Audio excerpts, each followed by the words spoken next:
नमस्कार शेतकरी मित्रांनो. आयएजी भारत प्रस्तुत शेतकरी कट्ट्यावर मी राधिका फराटे पुन्हा एकदा तुमचं स्वागत करते. आज आपण बोलणार आहोत द्राक्षाच्या झाडांच्या कॅनोपी मॅनेजमेंट बद्दल.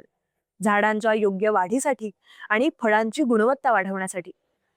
जर झाड खूप घनदाट असेल तर त्याच्या प्रत्येक फळापर्यंत सूर्यप्रकाश आणि हवा पोहोचत नाही आणि त्यामुळे रोगांचा धोका वाढतो. आणि म्हणूनच झाडाच्या फांद्यांना योग्य आकार देणं किंवा जास्त झुडूप असेल तर ते कमी करणं आणि झाडाच्या फांद्या एकमेकांना छेडून न ठेवणं फार महत्वाचं ठरतं. यामुळे काय होतं, झाडाच्या प्रत्येक फळापर्यंत सूर्यप्रकाश पोहोचू शकतो.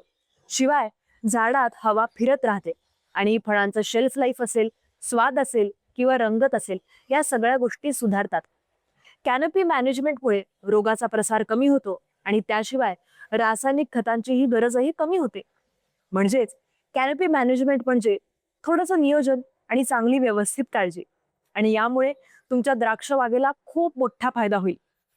जर हा व्हिडिओ तुम्हाला आवडला असेल, की माहिती महत्वाची वाटली असेल, तर असेच व्हिडिओज पाहण्यासाठी आपल्या आयएजी भारतच्या इंस्टाग्राम आणि फेसबुक पेजला फॉलो करा. यूट्यूब चॅनलला सबस्क्राईब करा. भेटूयात नवीन व्हिडिओमध्ये नवीन माहिती घेऊन.